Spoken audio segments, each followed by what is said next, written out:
जय Narayan all of you. आज हम लोग कोऑर्डिनेट ज्योमेट्री स्टार्ट करेंगे। जैसा कि आपको पता होगा मैथमेटिक्स के कितने पार्ट होते हैं, 4 पार्ट होते हैं। पहला पार्ट क्या था, अलजेब्रा। सेकेंड पार्ट हमारा क्या होगा, अलजेब्रा के बाद क्या पढ़ा हमने, ट्रिग्नोमेट्री। ट्रिग्नोमेट्री के बाद हमने क्या पढ़ने जा रहे हैं, कोऑर्डिनेट ज्योमेट्री। कोऑर्डिनेट ज्योमेट्री के बाद हम कैलकुलस, और उसके बाद थोड़ा बहुत मॉडर्न मैथमेटिक्स। तो सबसे पहली चीज जो हमें पढ़नी है कोऑर्डिनेट ज्योमेट्री में, स्ट्रेट लाइन पढ़ना है। क्या पढ़ना है, स्ट्रेट लाइन। आपको पता होगा क्लास 10th में भी आपने कोऑर्डिनेट पढ़ा था। कोऑर्डिनेट का मीन्स तो समझ लिया था, लाइक एज ए ट्रेलर देख लिया था कि कोऑर्डिनेट होता क्या है, व्हाट इज द कोऑर्डिनेट, ये सब आप लोगों ने देख लिया हुआ है। मुझे यहां पे आपको उसके आगे ले चलना है। क्लियर। अब सपोज कोई बच्चा बोलेगा मुझे नहीं, मैंने नहीं पढ़ा सर, तो ठीक है, कोई बात नहीं, 10th नहीं पढ़ा कोई बात नहीं, मैं आपको फिर से वो सारी चीजें रिवाइज करूंगा। तो सबसे पहले हम कोऑर्डिनेट ज्योमेट्री का मतलब समझ लें क्या होता है। कोऑर्डिनेट का मतलब होता है, जैसा कि नाम से क्लियर है, कोऑर्डिनेट। ऑर्डिनेट क्या होता है, बेसिकली 2 लेंथ होती है। क्या होती है, 2 लेंथ होती हैं, या 2 स्ट्रेट लाइन मान लो, 2 स्ट्रेट लाइन होती हैं। कोई भी स्ट्रेट लाइन्स हैं, वो दोनों एक दूसरे को इंटरसेक्ट कर रहे हैं। जैसा कि आपने पढ़ा होगा बचपन में कभी, इंटरसेक्टिंग स्ट्रेट लाइन पढ़ा होगा, इंटरसेक्टिंग स्ट्रेट लाइन, ऐसा कुछ आपने पढ़ा होगा। ये चीजें आपने क्लास 10th या 9th या 8th लेवल पे करी हुई है। इंटरसेक्टिंग स्ट्रेट लाइन को हम कोऑर्डिनेट क्यों बोलते हैं, कोऑर्डिनेट। एक लाइन ए है और दूसरी लाइन इसके अंदर है, उन दोनों को को कर दो, को मतलब कंबाइन कर दो, और एक दूसरे के ऊपर रख के रस्सी से बांध दो, ये क्या बन गया आपका, कोऑर्डिनेट बन गया। बट आपने देखा था कि सर कोऑर्डिनेट तो हमने इस तरह का कुछ पढ़ा था, ये x पढ़ा था और ये y पढ़ा था, और नहीं पढ़ा था तो कोई बात नहीं, ये आप x एक्सिस बोलते हो, इसको y बोलते हो। बेसिकली ये है क्या, यही तो है, ये दो इंटरसेक्टिंग लाइन। यदि 2 इंटरसेक्टिंग लाइन ये है, तो क्या ये 2 इंटरसेक्टिंग लाइन नहीं है। x एक्सिस क्या होता है, x axis is a straight line, y axis is a straight line. But x axis हम किसको बोलते हैं, y एक्सिस हम किसको बोलते हैं, ये सारी चीजों के लिए एक आपको स्टैंडर्ड्स गिवन है कि बेटा जब ऐसे होगा तो x एक्सिस होगा, ऐसे होगा तो y एक्सिस होगा। उसका हमने नामकरण कर दिया, उसको हमने नेम दे दिया, तो हम लोग उसको x और y एक्सिस पढ़ते हैं। बट बेसिकली है क्या, ये 2 इंटरसेक्टिंग लाइन। क्या है, 2 इंटरसेक्टिंग लाइन। ये क्या है, 2 इंटरसेक्टिंग लाइन। तो जब कभी ऐसी चीजें बनती हैं तो हम उसको क्या बोलते हैं, कोऑर्डिनेट बोलते हैं। अब ज्योमेट्री का क्या रोल है, तो बेटा दुनिया में जितनी भी चीजें आप देखते हो ग्राउंड पे बनी हुई है, ग्राउंड पे बनी हुई है, सब कोऑर्डिनेट ज्योमेट्री के हिस्से हैं। अब बोलोगे कोई पढ़ लिख के बनाया है, कोई बिना पढ़े लिखे बना दिया है।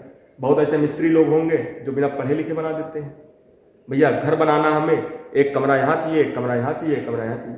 बट बहुत से ऐसे एडवेंचरस हैं जिसको बोलते हो नाप के बनाया गया है, अच्छे से बनाया गया है, वेल डेकोरेटेड बनाया गया है कि इतनी दूरी पे मेरा किचन है, इतनी दूरी में बाथरूम है, इतनी दूरी ये, इतनी दूरी ये सारी चीजें आपको मिलती हैं। तो जब सारी चीजें आप मेजरमेंट करके बनाते हो, जब आप सब कुछ मेजर करके बनाते हो, तब वहां पे कोऑर्डिनेट ज्योमेट्री आता है।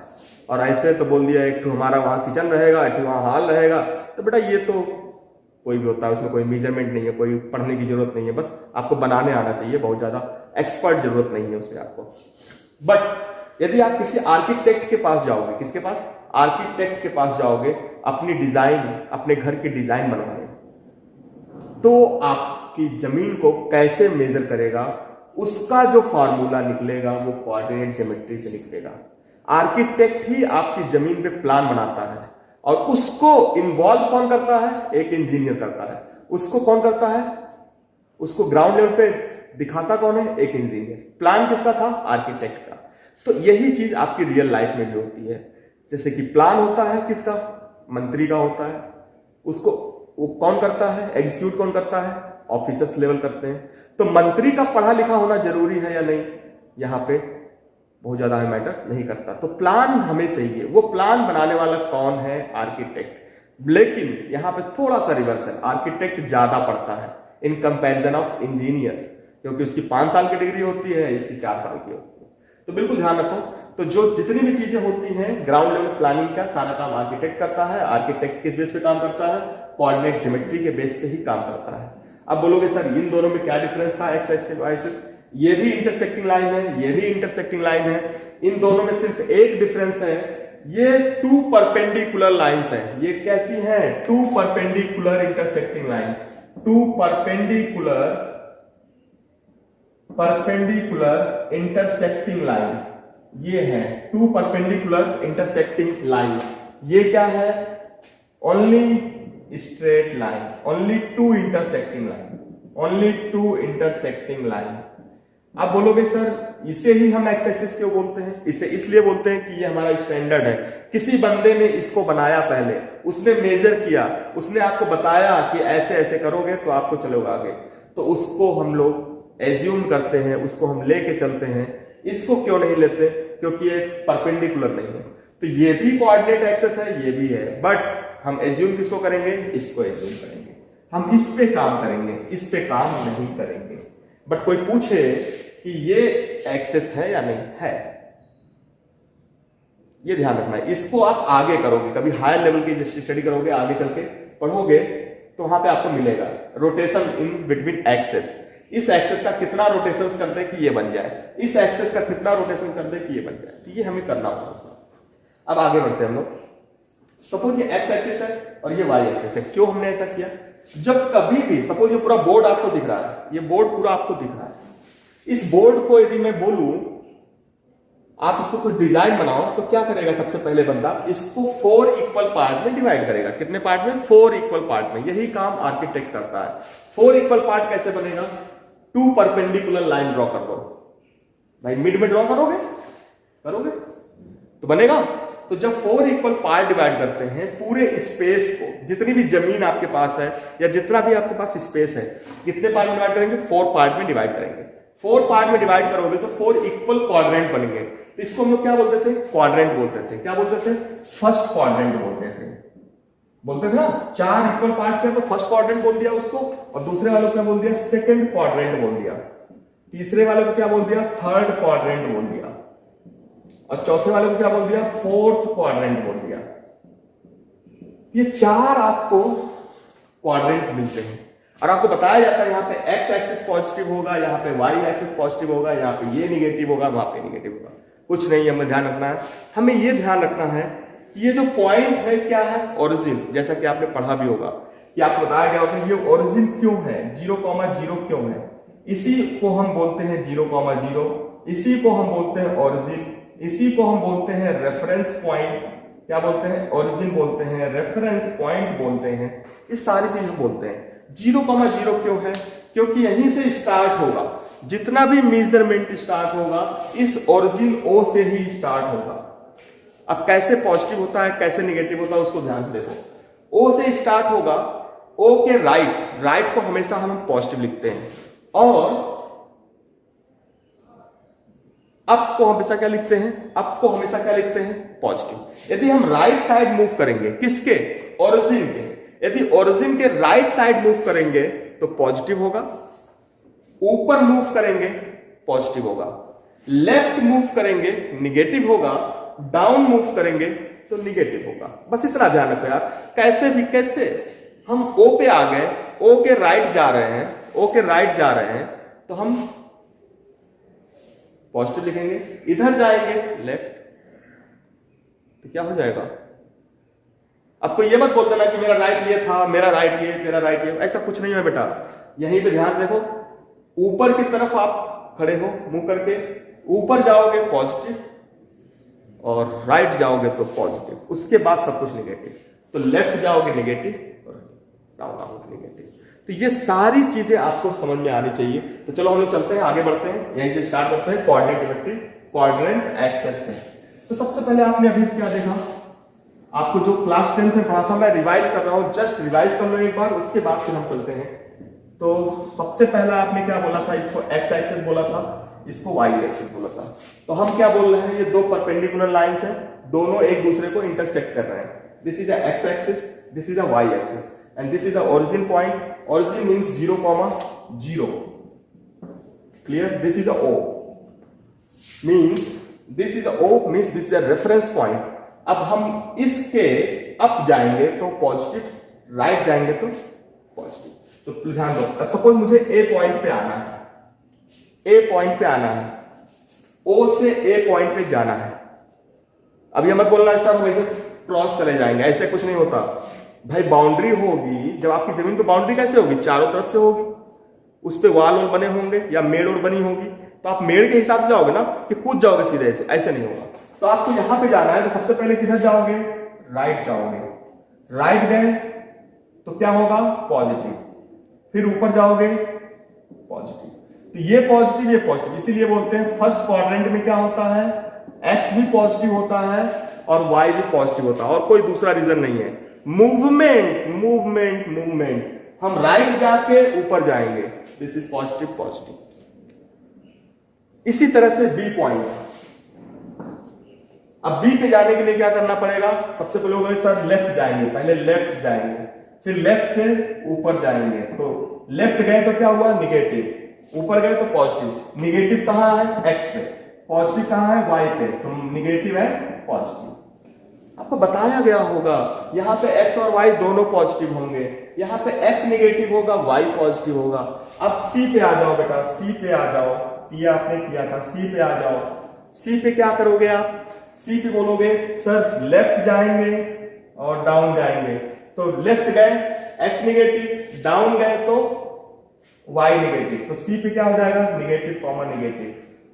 फिर डी पे आओगे, डी पे क्या होगा? ध्यान से देखो, डी पे क्या होगा? बोलोगे सर पॉजिटिव जाएंगे फिर नीचे आएंगे, मतलब इधर जाएंगे फिर इधर आएंगे। बेटा देखो, अब बोलोगे सर एक्स एक्सिस, हम सबसे पहला मूवमेंट कहां से स्टार्ट करेंगे? एक्स एक्सिस से स्टार्ट करेंगे। पहला मूवमेंट हमारा कहां से स्टार्ट होगा? एक्स एक्सिस से, फिर वाई पे। कोई ऐसे बोल सकता सर वाई पे आएंगे फिर एक्स पे जाएंगे? नहीं, पहला मूवमेंट एक्स एक्सिस के अकॉर्डिंग होगा, दूसरा वाई। अब बोलोगे ऐसा क्यों? ये हमारा स्टैंडर्ड है बेटा, यही हमें पढ़ाया गया है, यही हमें पढ़ना है। क्यों? जब आप बोलोगे हम वाई एक्सिस पे जाएंगे तो पूरी थ्योरी चेंज हो जाएगी। अब जब थ्योरी चेंज हो जाएगी तो आपको बताना पड़ेगा, आपका काम बढ़ जाएगा। क्या चाहते हो आपका काम बढ़े? नहीं बढ़े। काम ना बढ़े उसके लिए क्या करना है? जैसे चल रहे हैं वैसे चलो, एक्स पे चलो फिर वाई पे। तो एक्स पे पॉजिटिव, वाई पे क्या हो जाएगा बेटा? निगेटिव। तो पॉजिटिव और निगेटिव। बताओ, यही तो थ्योरी थी भाई। फर्स्ट क्वाड्रेंट में positive positive, negative positive, negative negative, positive negative. तो क्या था इसमें? ये हमने किया था। अब नहीं पढ़े हो कोई बात नहीं, मैंने कवर कर दिया। अब आपके सामने दूसरा जो पढ़ा था आपने, डिस्टेंस फार्मूला पढ़ा था। क्या पढ़ा था? Distance formula. डिस्टेंस फार्मूला पढ़ा था आपने क्लास 10th में। डिस्टेंस फार्मूला मतलब distance between two points, distance between two points, distance between two points. अब सपोज हम इसको मान लेते हैं, ये पॉइंट है x1 y1 और ये पॉइंट है x2 y2। मैं बोल रहा हूं इनके बीच की डिस्टेंस क्या होगी? इनके बीच की डिस्टेंस क्या होगी? क्लियर? एक दूसरा फिगर बनाते हैं, ज्यादा इसमें क्लियर हो जाएगा।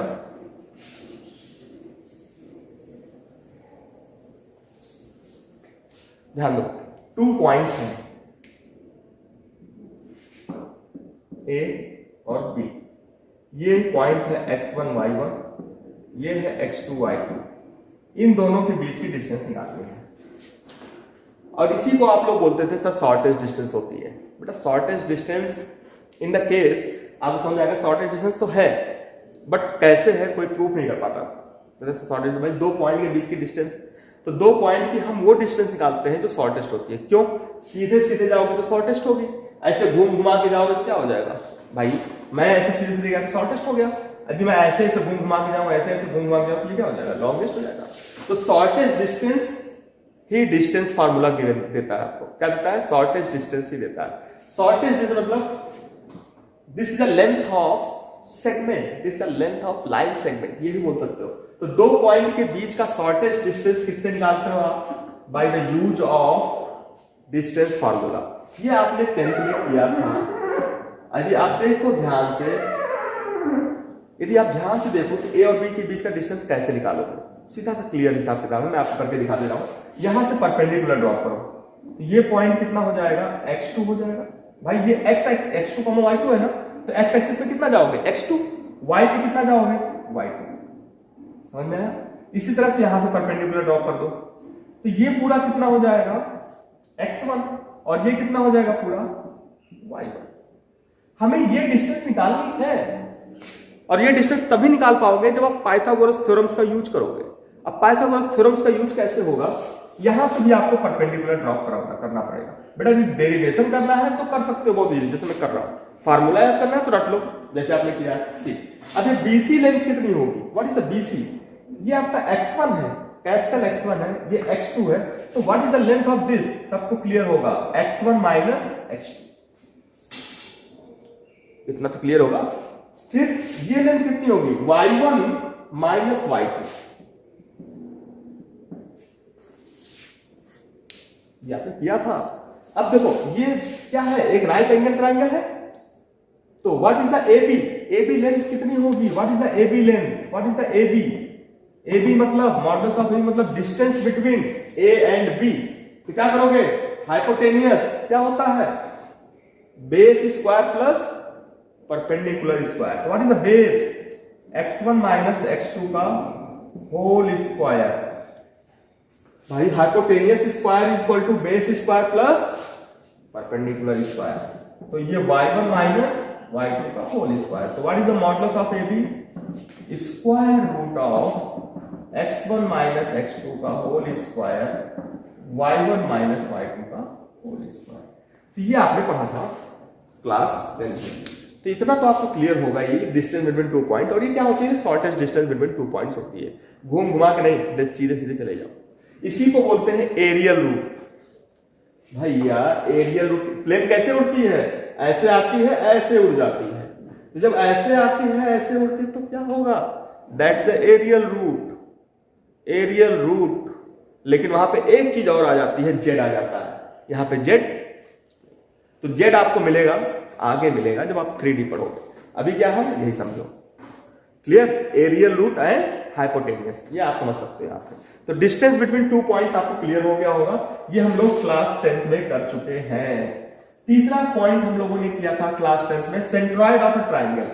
सेंट्रॉइड ऑफ अ ट्राइंगल या ग्रेविटेशनल पॉइंट या सेंटर ऑफ अ ट्राइंगल। तो क्या किया था आपने, सपोज कोई ट्राइंगल आपको गिवन है, उसके 3 कोऑर्डिनेट्स गिवन है A B। अब ये कैसे आया कैसे नहीं आया, इसका डेरिवेशन हम स्ट्रेट लाइन में करेंगे। यदि आप स्ट्रेट लाइन आगे तक पढ़ोगे तो इसका डेरिवेशन होगा, क्योंकि होता क्या है, centroid is a intersecting point of a median.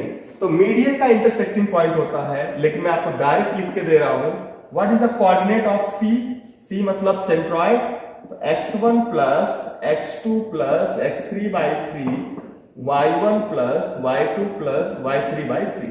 ये आप सेंट्रॉइड पढ़ के आए। तीसरा पॉइंट ये पढ़ के आए। पहला पॉइंट कोऑर्डिनेट के बारे में पढ़ा था, दूसरा पॉइंट डिस्टेंस बिटवीन 2 पॉइंट्स पढ़ा था, तीसरा पॉइंट सेंट्रॉइड पढ़ा था, चौथा पॉइंट एरिया ऑफ ट्राइंगल पढ़ा था। एरिया ऑफ ट्राइंगल में कैसे किया था, 3 x1 से स्टार्ट किया, x1 y1, x2 y2, x3 y3 and x1 y1। ये आपने किया है। कैसे किया था, हम देखो कर रहे हैं, पहले क्रॉस मल्टीप्लाई, इधर से right to left, left to right multiply, तो x1 y2 1/2 x1 y2, फिर देखो x2 y3, फिर x3 y1। मैं जस्ट रिवाइज कर रहा हूं, पहले क्या है मॉड लगा दिया, उसके बाद नीचे से माइनस, ये क्या हो जाएगा, minus x1 y3 plus x3 y2 plus x2 y1। ये काम आपने किया था, ये फॉर्मूला आपने पढ़ा था। इसी तरह हम लोगों ने क्वाड्रिलेटरल का भी पढ़ा था एरिया। तो बस हमें अभी तक यही जानना है, जितना आपने पढ़ा था उतना मैंने रिवाइज कर दिया, क्लास 10th में आप पढ़ के आए हो। अब हमें क्या पढ़ना है, स्ट्रेट लाइन। क्या पढ़ना है, स्ट्रेट लाइन। तो सबसे पहले कॉन्सेप्ट पे आते हैं। स्ट्रेट लाइन का मतलब एकदम सीधी लाइन चलिए। तो स्ट्रेट लाइन को आज से अपने दिमाग में बिठा लो, पूरी तरह से अपने दिमाग में फीड कर लो। स्ट्रेट लाइन का मतलब होता है वो लाइन जो केवल और केवल 2 पॉइंट से पास कर रही हो। आपको पता होगा 2 पॉइंट से केवल और केवल एक लाइन पास कर सकती है। बस 2 पॉइंट से भी आपको गिवन है तो केवल एक लाइन पास करेगी। इतना अपने दिमाग में बिठा लो। दूसरा, किसी भी स्ट्रेट लाइन को ड्रॉ करने के लिए आपने देखा अभी 2 पॉइंट, अब उसको मैं जनरलाइज कर रहा हूं। किसी भी स्ट्रेट लाइन को ड्रॉ करने के लिए, किसी भी स्ट्रेट लाइन को ड्रॉ करने के लिए आपको कितनी इंफॉर्मेशन चाहिए? How much information is needed? How much information is needed means only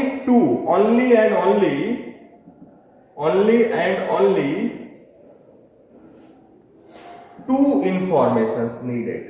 means किसी भी स्ट्रेट लाइन को ड्रॉ करने के लिए केवल और केवल 2 इंफॉर्मेशन हमें चाहिए। वो 2 इंफॉर्मेशन क्या होंगी, क्या नहीं होंगे, ये सब हमें सीखना है। तो सबसे पहले हम कुछ चीजें और डिस्कस करेंगे जो इससे अटैच है। तो कुछ टर्म्स आते हैं स्ट्रेट लाइंस में, वो टर्म्स क्या क्या होते हैं? सबसे पहला टर्म्स आता है एंगल, दूसरा टर्म्स आता है स्लोप, तीसरा टर्म्स आता है टेंजेंट। और टेंजेंट कुछ नहीं है, टेंजेंट वही टेंजेंट है जो आपने ट्रिग्नोमेट्री में पढ़ा था, तो टेंजेंट। फिर हम बात करेंगे लाइन की बात करेंगे या एंगल बिटवीन लाइन की बात करेंगे। तो सबसे पहले हम किस पे आते हैं? एंगल पे आते हैं। सबसे पहले किस पे आते हैं? एंगल पे। तो सबसे पहले ध्यान दो बेटा, यदि कोई स्ट्रेट लाइन है तो वो किसी ना किसी एंगल पे होगी। किससे? एक्स एक्सिस से। भाई ये पूरा स्पेस एक्स वाई में डिवाइड है, नहीं है तो कर लो। कैसे करोगे? एक कोऑर्डिनेट ऐसे ड्रॉ कर लो, ये एक्स हो गया, ये वाई हो गया। अब आपको किसी ने बोल दिया बहुआ इसका ही निकाल दो, इस स्ट्रेट लाइन का बहुआ निकालो कि इक्वेशन क्या होगा। तो सबसे पहले देखोगे इसमें क्या क्या दिख रहा है आपको। तो ये स्ट्रेट लाइन एल है, हमें इसका इक्वेशन निकालना है। तो सबसे पहले चीज आपको दिख रहा होगा कि ये एक्स एक्सिस से कुछ एंगल बना रहा है। कोई बोलेगा सर वाई एक्सिस से बना रहा है। बेटा वाई एक्सिस पे हम देखेंगे नहीं, एंगल हम कहां देखेंगे? एक्स एक्सिस पे। तो एंगल का मतलब क्या होता है ये आप क्लास 10th में पढ़े होंगे, मैं रिवाइज नहीं करूंगा लेकिन थोड़ा सा तो जरूर बता दूंगा। एंगल का मतलब होता है रोटेशन। क्या होता है? रोटेशन। किससे? ये मैटर करता है। एंगल का मतलब रोटेशन। रोटेशन फ्रॉम, इसको नोट कर लेना, जिंदगी निकल जाएगी लेकिन पता नहीं चलेगा कहां से लेते हैं angle. Rotation from X axis. X axis मतलब positive X axis, positive X axis. Rotation from positive X axis in कौन सी डायरेक्शन में? In anticlockwise direction. मतलब एंगल का मतलब क्या हुआ? एंगल का मतलब rotation from positive X axis in anticlockwise direction. अब बोलोगे सर ये तो लाइन है, रोटेट कैसे करी होगी? बेटा करी है, बिल्कुल करी है। देखो यहाँ पे इस लाइन में बनाया इतना एंगल, इसका मतलब ये लाइन पहले क्या रहा होगा? ऐसे रहा होगा एक्स एक्सिस। इसी एक्स एक्सिस को रोटेट करो ऐसे, तो बनेगा ना। जब इस एक्स एक्सिस को ऐसे रोटेट करो तो यहाँ पे तो आएगा कि यही तो रोटेशन है। और किस डायरेक्शन में है? Anti clockwise. किस डायरेक्शन में है? एंटी क्लॉकवाइज डायरेक्शंस में है। ये इसको किया एंटी क्लॉकवाइज डायरेक्शंस में आ गया। तो ये क्या आपका एंगल है? Angle in the anti clockwise directions. इसको याद कर लो, रट लो, घोल के पी जाओ, क्योंकि यही हमेशा यूज करना है। आज नहीं, जब तक पढ़ोगे मैथमेटिक्स तब तक यही यूज करना है। एंगल का मतलब rotation from positive X axis in anti clockwise. अब लोग सर स्ट्रेट लाइन का निकालना है, तो स्ट्रेट लाइन। तो एंगल का मतलब स्ट्रेट लाइन का रोटेशन कहां से? पॉजिटिव एक्स एक्सिस से। ये बेटा पॉजिटिव एक्स एक्सिस किधर है? यही तो है। अब ये बोलोगे निगेटिव कहां होगा? निगेटिव ये होगा बेटा, ठीक है। हमें ये नहीं चाहिए, हमें ये चाहिए पॉजिटिव वाला रोटेशन। इस एक्सिस को रोटेट करना है, rotation from positive X axis. तो ये क्या हो गया आपका एंटी क्लॉकवाइज, ये एंगल हो गया। अब बोलोगे एक चीज और दिख रही है, स्लोप। एंगल के बाद क्या आता था? स्लोप। स्लोप का मतलब ढाल। ये ढाल भी तो है, देखो ढाल है कि नहीं है? यहां बैठोगे तो सरक नहीं आओगे, दैट इज ढाल। इसी को बोलते हैं हम लोग, क्या बोलते हैं? स्लोप बोलते हैं। और जब स्लोप हम बोलेंगे तो मतलब ऊपर से नीचे की तरफ आ जाओगे। तो स्लोप क्या होता है? सपोज एंगल यहां पे क्या होगा, किसमें लिखोगे? थीटा। थीटा मतलब डिग्री में या रेडियन में, रेडियन में या डिग्री में, जिसमें भी लेना चाहो आप ले सकते हो। तो हम लोग डिग्री में लेते हैं, किसमें से? डिग्री में। दूसरा, स्लोप का मतलब क्या है? स्लोप का क्या मतलब क्या है? ढाल। ढाल का मतलब स्मॉल m से लिखते हैं हम। कोऑर्डिनेट ज्योमेट्री में m का मतलब स्लोप सीखेंगे। क्या सीखेंगे? स्लोप। स्लोप का मतलब m, m का मतलब टेंजेंट ऑफ थीटा। ये एंगल कितना है? थीटा। तो स्लोप मतलब m इक्वल टू क्या हो गया? ढाल tan थीटा। तो स्लोप का मतलब आपको क्लियर हो गया। तो स्लोप को हम क्या बोलते हैं? tan theta. बिल्कुल ध्यान रखना, अभी हम आएंगे थोड़ी देर पे इस पे। तो क्या क्या मिल गया आपको? एंगल मिल गया, स्लोप मिल गया। अब हम स्लोप के बारे में डिस्कस करने चल रहे हैं। क्लियर? अब स्लोप है तो बेटा हमने क्या बोला अभी थोड़ी देर पहले? ये स्ट्रेट लाइन है तो कोई दो पॉइंट तो होगा जिससे पास कर रहे होंगे। वो दो पॉइंट मैंने दे दिया। क्या दे दिया आपको? x1 y1 और x2 y2। तो what is the slope of this line? Slope of this line. तो चलो आगे बढ़ते हैं हम लोग। अब इस लाइन का स्लोप निकालना है तो हमने आपको क्या देना पड़ेगा? दो इंफॉर्मेशन क्या दिया हमने? 2 पॉइंट दे दिया।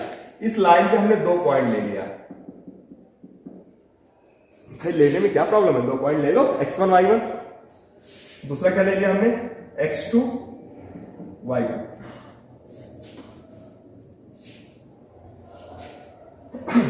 क्लियर? अब मैं बोल रहा हूं what is the slope, what is the slope, what is the slope. Clear? देखो थोड़ी सी प्रॉब्लम यहां पे है, हमने इस साइड ले लिया, हम इसी साइड ले लेते हैं दोनों पॉइंट, ज्यादा बेहतर होगा। तो हमने 2 पॉइंट ले लिया, a और b, x1 y1 और x2 y2। उसका रीजन है मैं बताऊंगा बाद में आपको। पहले देखो हमने एक ही साइड क्यों लिया? क्योंकि दोनों पॉजिटिव पॉजिटिव होंगे, दोनों नेगेटिव नेगेटिव होंगे। ये सबसे बेहतर होता है, दोनों एक साइड ले लो। अब देखो यहाँ पे इसका स्लोप निकालना है, इस लाइन का स्लोप निकालना है, इस लाइन का ढाल निकालना है। तो कैसे निकालोगे? क्लियर? वो चीज में देखनी है। तो स्लोप होता क्या है? tan theta. और tan थीटा कब मिलता है? tan थीटा कब मिलता है? परपेंडिकुलर ट्रायंगल में। तो सबसे पहले क्या करोगे? परपेंडिकुलर यहां पे ड्रॉप करो, फिर यहां से क्या करो? ड्रॉप करो। अभी आपने थोड़ी देर पहले क्या बोला था? ये x2 है, ये तो x2 है, और ये क्या हो जाएगा? x1 हो जाएगा। तो what is this length? x1 minus x2। Clear? फिर यहां से परपेंडिकुलर ड्रॉप करो इस पे, तो ये परपेंडिकुलर हो गया। अब देखो ये राइट एंगल ट्रायंगल बन गया। बिल्कुल इजी है, कुछ भी नहीं दम है। ये परपेंडिकुलर हो गया। उसके बाद क्या होगा? x2 y2, this is x1 y1। तो what is this length? What is this length? अभी थोड़ी देर पहले क्या था? y1 minus y2। बिल्कुल समझ लो इसको अच्छे से। अब देखो ये यदि एंगल थीटा है तो क्या नहीं दिख रहा है? ये बड़ा वाला ट्राइंगल छोटे वाले के सिमिलर होगा कि नहीं होगा? This triangle is similar to this triangle. ये बड़ा वाला ट्राइंगल इसके सिमिलर होगा कि नहीं होगा? होगा। या ये बड़ा वाला ट्राइंगल इस छोटे वाले के सिमिलर होगा कि नहीं? भाई कॉरस्पॉन्डिंग एंगल भी सेम होंगे। देखो यहाँ पर ये थीटा है तो ये क्या हो जाएगा? थीटा। और tan थीटा क्या होता है? tan थीटा क्या होता है? स्लोप होता है। तो tan थीटा क्या हो जाएगा यहाँ पे इस ट्राइंगल में? tan थीटा इक्वल टू क्या हो जाएगा बेटा? Perpendicular upon base. What is the base? ये बेस कितना है? x1 minus x2। परपेंडिकुलर कितना? y1 minus y2, x1 minus x2।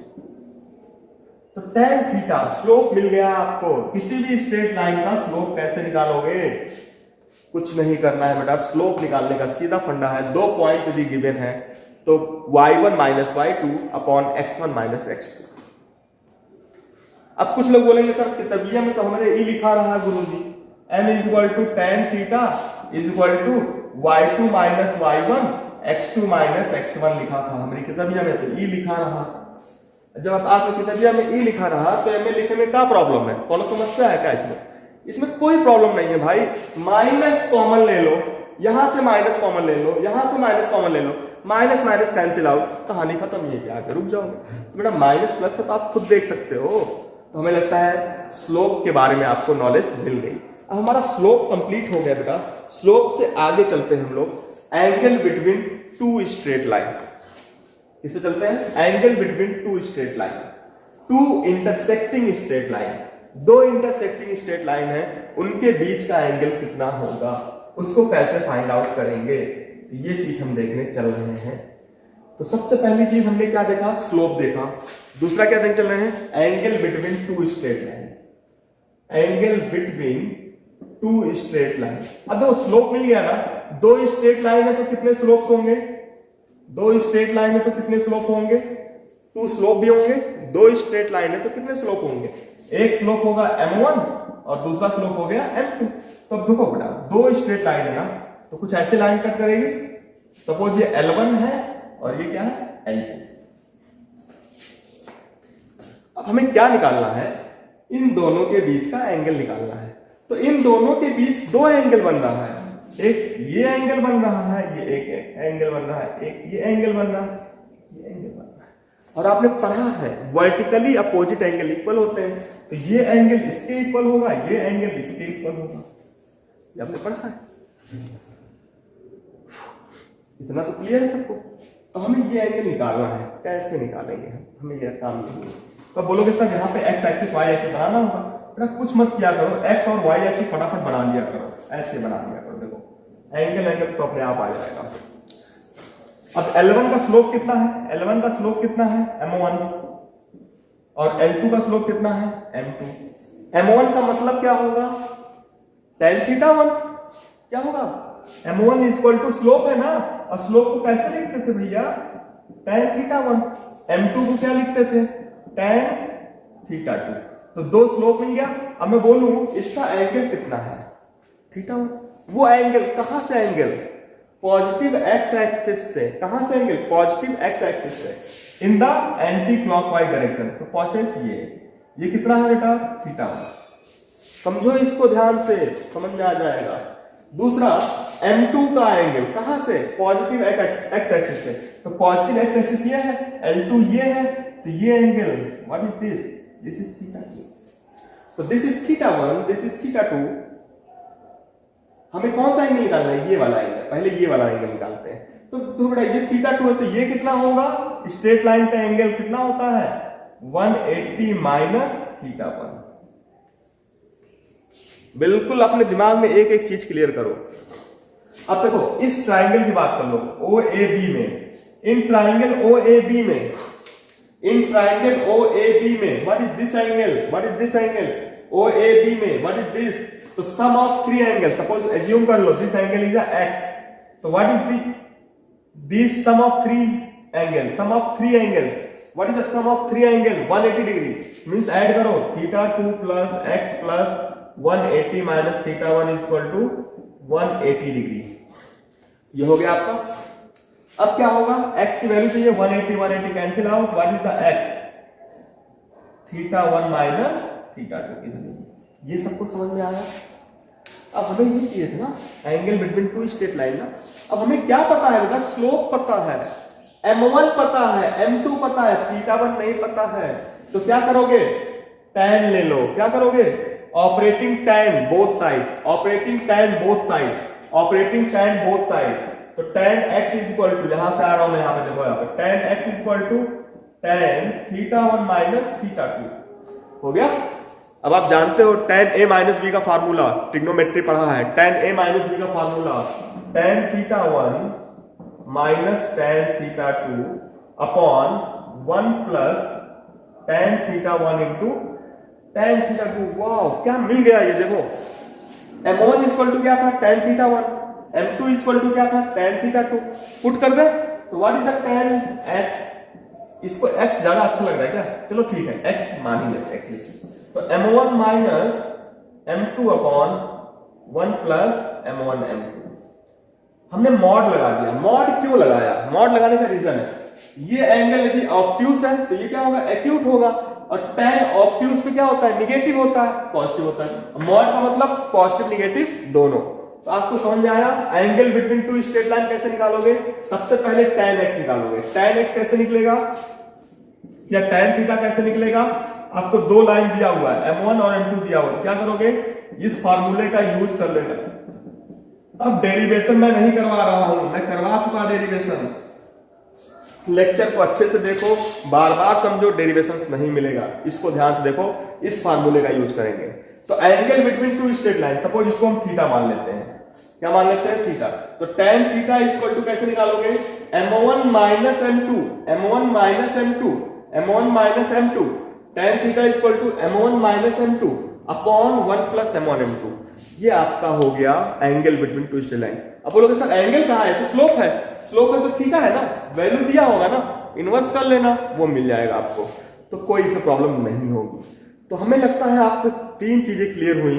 किसी भी स्ट्रेट लाइन को ड्रॉ करने के लिए कितने पॉइंट चाहिए, 2 इंफॉर्मेशन चाहिए, पहली तो ये, दूसरा आपको क्या क्लियर हुआ, एंगल, तीसरा स्लोप, स्लोप के बाद angle between two straight line, इतना आपको क्लियर हो गया है। 2 लाइन दिया हुआ है, दोनों एक दूसरे को इंटरसेक्ट कर रहे हैं, तो उनके बीच का एंगल कितना होगा, tan theta equal to m1 minus m2 upon 1 plus m1 m2। इतना आपको दिमाग में होना चाहिए, ये चीजें आपको क्लियर होनी चाहिए। अब आते हैं हम लोग condition of parallelity and conditions of parallelity and conditions of perpendicularity. तो हमें अब क्या करना है, कंडीशंस ऑफ पैरेललिज्म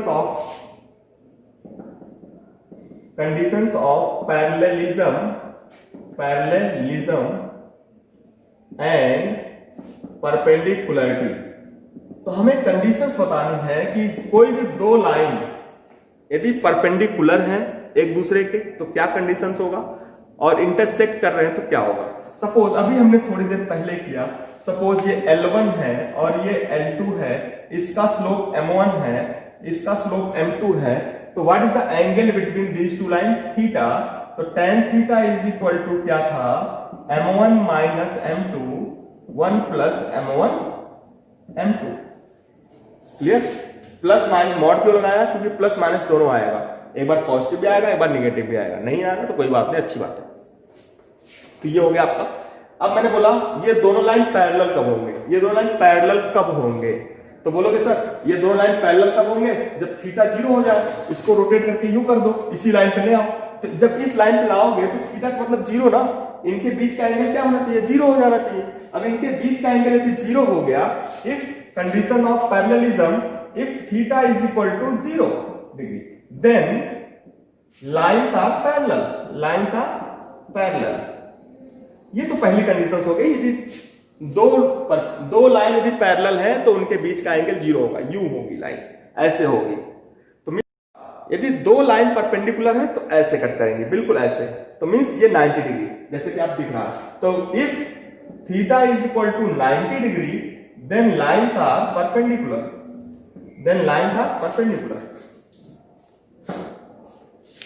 तो ये आपको क्लियर हो गया, lines are parallel and lines are perpendicular. तो पैरेलल है तो ये केस होगा, परपेंडिकुलर है तो ये होगा। अब मैंने बोला यदि पैरेलल है थीटा इक्वल टू 0, तो पुट करो, tan 0 कितना होता है, सबको पता है, tan 0 इक्वल टू कितना होता है, सबको पता है, नहीं पता तो भैया देख लो, tan 0 0 होता है, तो 0 is equal to m1 minus m2 1 plus m1 m2। अब बोलोगे सर 0 अपॉन 1 कर सकते हैं ना, 0 अपॉन 1, तो क्रॉस मल्टीप्लाई करोगे तो क्या आ जाएगा, m1 minus m2 equal to 0, तो m1 is equal to m2। यदि 2 लाइन पैरेलल है तो स्लोप क्या होंगे, इक्वल होंगे। If 2 lines are parallel then slopes are equal. तो पहला केस आ गया, लाइन पैरेलल है तो स्लोप इक्वल होगा। क्लियर, तो आगे चलते हैं लोग। अब दूसरा केस क्या बचा हमारे पास, 90 डिग्री परपेंडिकुलर ना, theta equal to 90 degree, perpendicular है तो 90 डिग्री होगा। तो tan 90 क्या होगा बेटा, ध्यान से देखो, tan 90 इक्वल टू वही चीज m1 minus m2 upon 1 plus m1 m2। अब कुछ बच्चे बोलते हैं tan 90 से क्या होता है, इनफाइनाइट। इनफाइनाइट में क्या लिखते हैं, इनफाइनाइट इक्वल टू ये लिखते हो, इसको क्या बोलते हो, 1/0। हां से आने लगी भाई, यही लास्ट है आज के लेक्चर का, इससे ज्यादा मैं नहीं करना आज। उसके बाद नेक्स्ट लेक्चर में केवल बेटा 2 लेक्चर है एनसीईआरटी पहला लेक्चर ये है, दूसरा लेक्चर मैं आपको कुछ दिन बाद और दूंगा, 1-2 दिन बाद लेकर आपको दूसरा लेक्चर। उतने में खत्म हो जाएगा आपका। हाँ, उससे ज्यादा पढ़ना तो आप बराबर अपडेट लेते रहना, क्योंकि इसके बाद भी मैं लेक्चर्स डालूंगा यहाँ पे यूट्यूब पे, उसको आपको देखते रहना है, क्योंकि वो चीज एनसीईआरटी में नहीं है। और यदि आपको कंपटीशन की तैयारी करना है तो आप करते रहो, उसमें मुझे कोई समस्या नहीं है, क्योंकि पढ़ना तो जरूर चाहिए हमें, रेफरेंस बुक में मिलेगा और सब में मिलेगा। बट आप ध्यान रखो एनसीईआरटी पहला, प्रायोरिटी हमारी क्या है, एनसीईआरटी। तो आप ध्यान से देखो, तो 1/0 क्रॉस मल्टीप्लीकेशन करोगे तो इधर जाएगा, इधर 0 इंटू समथिंग 0, तो 1 plus m1 m2 is equal to 0। तो m1 m2 क्या आ गया बेटा, -1। तो दो कंडीशंस आपको मिल गई। यदि दो लाइन पैरेलल है तो स्लोप इक्वल होने चाहिए, दो लाइन परपेंडिकुलर है तो उनके स्लोप का मल्टीप्लीकेशन क्या होना चाहिए, -1। पूरा आराम से देखो, टाइम दो, पूरा समझ में आएगा बेटा। नहीं देखोगे, नहीं समझोगे तो फिर नहीं समझ में आएगा, वो मैं पढ़ाऊं या कोई और करे। बिल्कुल ध्यान से एक एक चीज मैंने बताई है, सारी चीजों में कुछ भी छोड़ा नहीं है। तो पैरेलल के लिए क्या कंडीशन था, पैरेललिज्म के लिए स्लोप्स आर इक्वल, परपेंडिकुलर के लिए क्या था, m1 into m2 is equal to -1। ये दो केस था, हमने डेरिवेशन भी इसका कर दिया और आपको बता भी दिया। अब हम लोग नेक्स्ट लेक्चर में क्या करने वाले हैं, form of straight line, form of straight line, यही मेन टॉपिक्स है जो हम नेक्स्ट लेक्चर में करेंगे। और ये सबको पढ़ना है, बिल्कुल ध्यान रखना। फॉर्म्स ऑफ स्ट्रेट लाइंस मैं सेकेंड लेक्चर में करूंगा। तो मतलब आज का काम आपका हो गया। एक्सरसाइज नंबर, आप एक्सरसाइज नंबर ध्यान दो, 10.1 एंड 10.2 कंप्लीट करोगे। 10.1 कंप्लीट करोगे, 10.2 यदि हो पाए तो करना, नहीं तो कोई वो नहीं है। जब हम पढ़ लेंगे, एक लेक्चर की बात और है, ज्यादा टाइम नहीं लगेगा, 20 मिनट का लेक्चर है, इसके बाद फॉर्म्स तो वो हम करेंगे। ओके, जय Narayan channel of you, thank you everybody.